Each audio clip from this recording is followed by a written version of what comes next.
ये नारी बुलाई तब ही जाए प्रिय नारी बुलाई।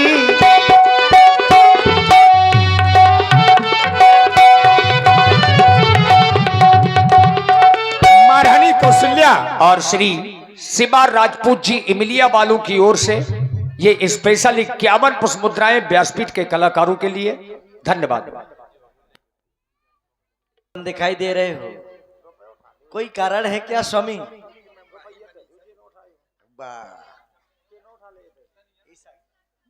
महारानी कौशल्या,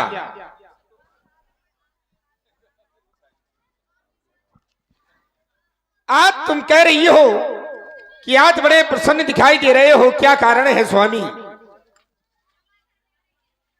जब मैं प्रसन्न दिखाई दे रहा हूं तो तुम्हें भी प्रसन्न हो जाना चाहिए। हम भी प्रसन्न हैं तुमको देख करके, क्योंकि पत्नी की शोभा तभी है जब पति प्रसन्न रहता है। सत्य है स्वामी।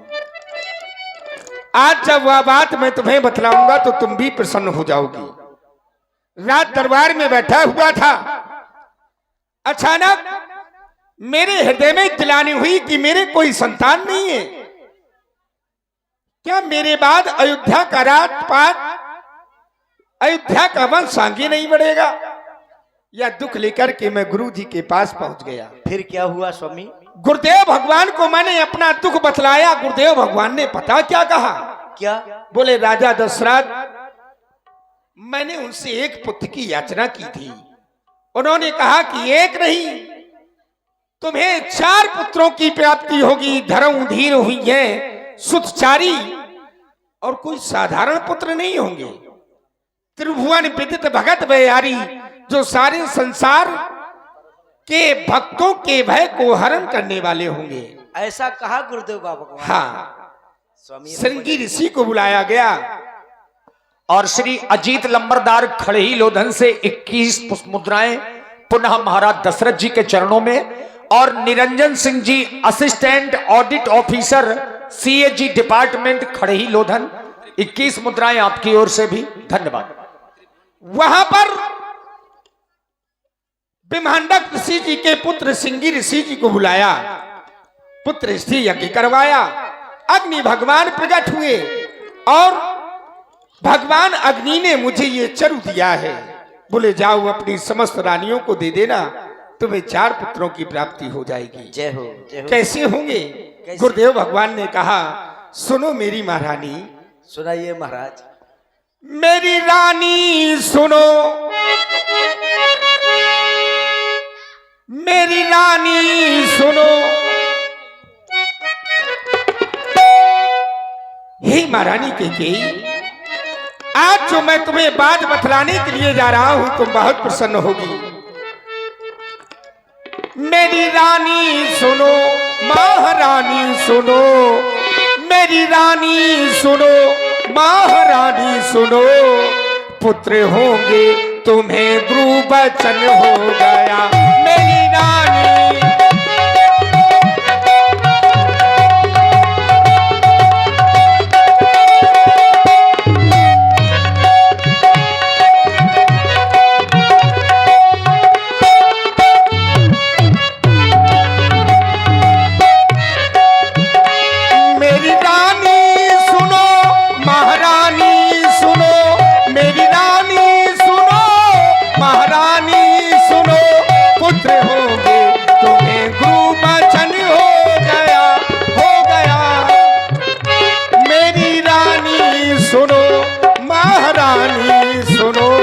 पुत्र होंगे तुम्हें गुरु वचन हो गया, हो गया।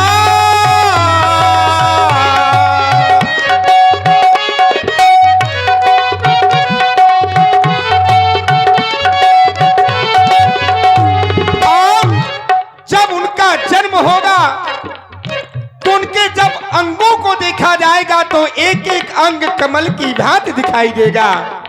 और जब हम कमल की भांति अंग देखेंगे तो हमें आनंद और मजा आएगा। ऐसा कहा गुरुदेव। जिनके तन पे कमल, जिनके मन में कमल, ऐसा कहा गुरुदेव भगवान ने। जी हाँ, क्या बात। जिनके तन पे कमल, जिनके मन में कमल, कमल तो मजा आ गया। मेरी रानी सुनो, महारानी सुनो, मेरी रानी सुनो, महारानी सुनो, पुत्र होंगे तुम्हें गुरुवचन हो गया, हो गया।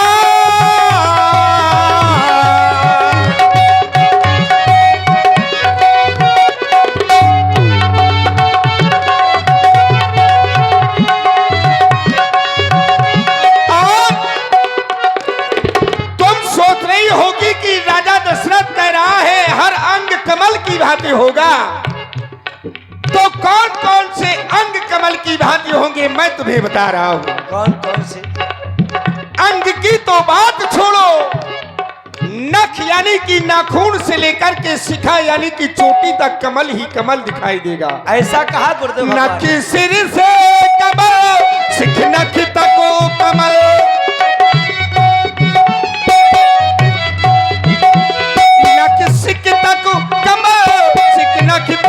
कमल, जब देखा कमल तो मजा आ गया, जब देखा कमल तो मजा आ गया।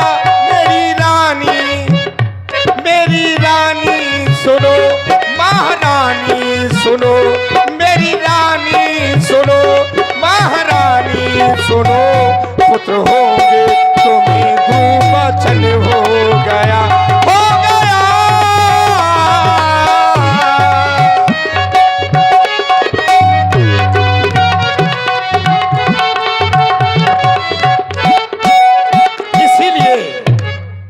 ये प्रसाद दिया है, लो। बड़ी प्रसन्नता की बात, दीजिए प्रसाद। और आप हैं हमारे मुनीम जी, गुटकुआरा वालों की ओर से 11 मुद्राएं महाराज दशरथ जी के चरणों में, और पुनः सक्सेना टेंट हाउस खड़ही लोधन वालों की ओर से 21 मुद्राएं। धन्यवाद। महाराज ने पूरे प्रसाद का आधा भाग बड़ी महारानी को दिया, अर्धे भाग कौशल्य ही दीना, और जो आधा बचा उसके महाराज ने 2 भाग किए। ओ भय भाग आधे कर कीना। अब देखिए तो प्रसाद का आधा भाग बड़ी महारानी को दिया, तो ज्यादा प्रसाद किसको मिला? बड़ी महारानी को। ज्यादा पुत्र इन्हें ही होना चाहिए। आधा भाग देने के बाद जो आधा बचा उसके महाराज ने 2 भाग बनाए, तो 1 भाग मझली महारानी को दिया।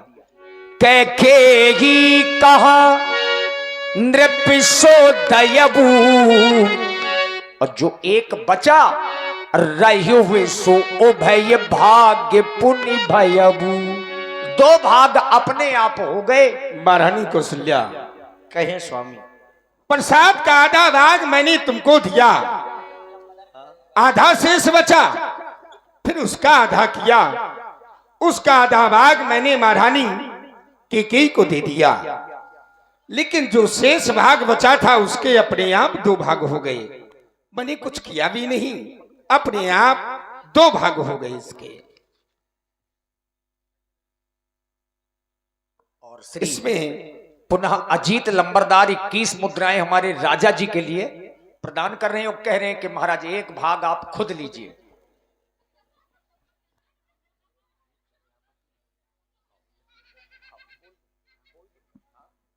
एक भाग मैं खा लूं। अब महाराज चूंकि समस्या ये है कि भाग 4 है और रानियां 3 है। तुम्हारा कोई विचार? शायद महारानी भी यही बात कहें। महारानी जी आप कहिए। महाराज, हाँ, महाराज से आप ज्यादा बोलने लगे। ये तो बात है कि जो 2 भाग बचे तो उसमें से 1 भाग हमारी जो छोटी बहन है सुमित्रा के लिए हो जाएगा, 1 भाग का भी कुछ सोचा जाएगा। परंतु महाराज आपके द्वारा एक कार्य अनुचित हो रहा है। अनुचित ये हो रहा है कि आपने हमारी बड़ी बहन जो हैं उनको आधा भाग दे दिया, अब शेष बचा आधा, तो आधे में हम दोनों को ऐसा क्यों? हमारी बड़ी बहन आपको अत्यधिक प्रिय है इसलिए, या कोई दूसरा कारण है?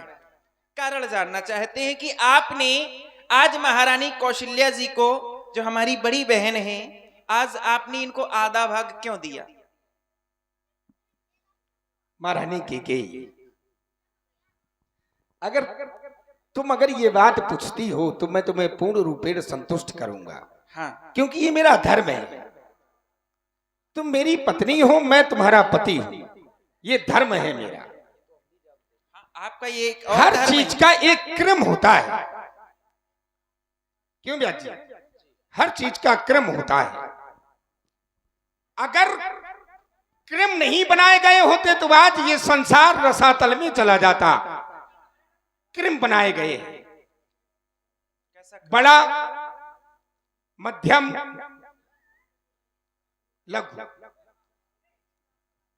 ये क्रम बनाए गए हैं। और अगर ये क्रम ना होते तो ये संसार ना होता। छोटे बड़े का एक क्रम बनाया गया है, और जब क्रम बना तब एक दूसरे की मर्यादाएं प्रारंभ हुई। ठीक है, उसी तरह से महारानी कौशल्या तुमसे बड़ी है कि नहीं? बड़ी है कि नहीं? जानना चाहते हैं कि अगर बड़ी है तो कैसे है बड़ी? कैसे बड़ी है? हाँ, क्योंकि विवाह मेरा महारानी कौशल्या के साथ सबसे पहले हुआ था। परंतु महाराज हमने तो कुछ और सुना है। क्या सुना है? हैं? क्या सुना है कुछ? क्या सुना है? नहीं, सब कुछ न करिए, खुल के बताइए। भाई विवाह मेरे साथ हुआ है, सुना है तुमने? महारानी का तर्क ये है। शायद आप भूल गए हो, क्योंकि नहीं। आपका स्वभाव है ना भूलने नहीं का। नहीं, वो सही बात है तुम्हारी। उनका तर्क ये है कि आपने बड़ी महारानी जी को आधा भाग दे दिया। देखो, उसका एक कारण है। इन्होंने जो पूछा ना कि बड़ी क्यों है, कैसी बड़ी है, तुम क्या कहना चाहती हो कि महारानी कौशल्या का विवाह बाद में हुआ? इनका तर्क ये है। यही तर्क है ना? हाँ, है? यंत्र से बोलो। हाँ, हाँ। यही तर्क है। तो तुम्हारे से जो तुम्हारा तर्क है, ये समस्या है, इसका समाधान भी आज किए दे रहा हूं। सुन लो, महारानी कौशल्या से पहले मेरे विवाह हुआ। विवाह होने के बाद जब मैं इनको मार्ग में लेकर के आ रहा था कौशल देश से अपनी अयोध्या के लिए, तब उस समय रावण के द्वारा महारानी कौशल्या का हरण कर लिया गया। जब महारानी कौशल्या का हरण कर लिया गया, मार्ग में आ रहा था, सप्त ऋषि बैठे हुए थे, तो मैंने क्या किया कि महारानी कौशल्या को सबसे पहले क्रम ये है, सबसे पहले सप्त ऋषियों को सौंपा कि रावण से युद्ध करने के लिए मैं गया। रावण से मेरा युद्ध होता रहा। मैं धरोहर रूप में महारानी कौशल्या को सप्त ऋषियों के पास छोड़ गया। वहां पर महारानी कौशल्या ने क्या किया कि सप्त ऋषियों के आश्रम से जंगल में विहार करने के लिए चली गई। जब जंगल में विहार करने के लिए चली गई, ऋषियों ने देखा कि कुटिया में कौशल्या नहीं है और राजा दशरथ हमें धरोहर के रूप में रखे गए थे। अगर राजा दशरथ आ गए तो हम उनसे क्या कहेंगे? तो सप्त ऋषियों ने क्या किया, वहीं पर अपने तप बल से एक नारी को तैयार किया, एक नारी बनाई, उसमें प्राण डाले। और नारी कैसी? बिल्कुल कौशल्या जैसी नारी बनाई। और जिस समय कौशल्या जैसी नारी बनाई और वहां से कौशल्या जी चली आ रही थी, जब सप्तऋषियों ने देखा कि कौशल्या भी आई और मैंने इस नारी को भी बना दिया, तब वहां पर वो संकोच में पड़ गए कि हम ऋषियों के पास नारी तो रह नहीं सकती। इसीलिए महाराज दशरथ जिस समय रावण से जीत करके आए तो उन्होंने अपनी सारी घटना बताई। तो वहां पर फिर सौमित्र, इसीलिए उनका नाम सुमित्रा पड़ा। लोग कहते हैं कि सुमित्रा सबसे छोटी रानी है ना, कैकई से पहले सुमित्रा का विवाह हुआ है। कैकई से पहले सुमित्रा का विवाह मेरे साथ हुआ है। तब सप्तऋषियों ने महारानी सुमित्रा को मेरे पास, लेकिन विवाह कौशल्या से ही हुआ था। इसका बीच में हरण हुआ। इस चीज को हम तुम्हें आज बता दें, इस समस्या का समाधान कर दे। यही तो ये समस्या क्रम है। हमारी। इसीलिए अब जो व्यास जी ने कहा कि एक प्रसाद का टुकड़ा जो शेष बचा है आप खा लीजिए, तो इसमें कोई बड़ी बात नहीं है, क्योंकि हमारे पूर्वजों में ऐसे राजा भी हुए जिन्होंने पुत्र को जन्म दिया है, जैसे मानधाता, यूनास के पुत्र मानधाता। यूनास ने यज्ञ का पानी धोखे से पी लिया, वहां भी पुत्र यज्ञ हो रहा था, तब वो उनके पेट में गर्भ धारण हो गया, तो उनसे पैदा हुए मानधाता, ये हमारे पूर्वज है। और जब हमारे पूर्वज में ऐसा, लेकिन अग्नि भगवान ने ऐसा व्यास जी कहा नहीं है। अग्नि भगवान ने क्या कहा, यह हबी बांट देव निप जाई, इसको जाकर के बांट देव, ये नहीं कहा कि खा ले। अगर कहा होता कि खा ले तब तुम उसको खा लेता, उन्होंने कहा आदेश मिला बांटने का। इसलिए जो शेष 2 भाग हैं, तुम्हारी जो छोटी महारानी सुमित्रा है, मैं उसके समीप में नहीं जाता, मैं उसको स्पर्श नहीं करता महारानी सुमित्रा को। क्यों? क्योंकि जिस समय एक बार क्या हुआ कि महारानी सुमित्रा के साथ मैं वन में विहार करने गया, विहार करके वापस लौट रहा था, महारानी की सुंदरता में मैं मोहित था।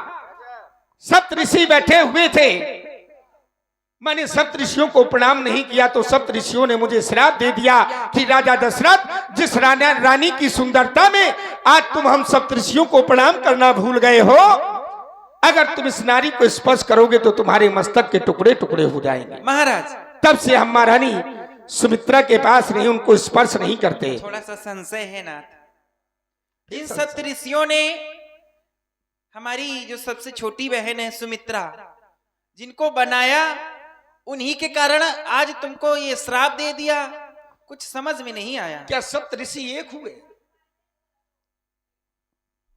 क्या सप्तऋषि एक है?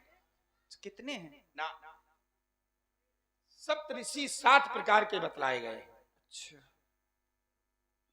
एक सप्तऋषियों में वशिष्ठ भी आते हैं, विश्वामित्र जी आते हैं, सतानंद जी भी आते हैं, और सनत सनंदन सनातन सनत सनत कुमार, ये भी सप्तऋषि हैं, जो ब्रह्मा जी के पुत्र हैं, मानस पुत्र हैं।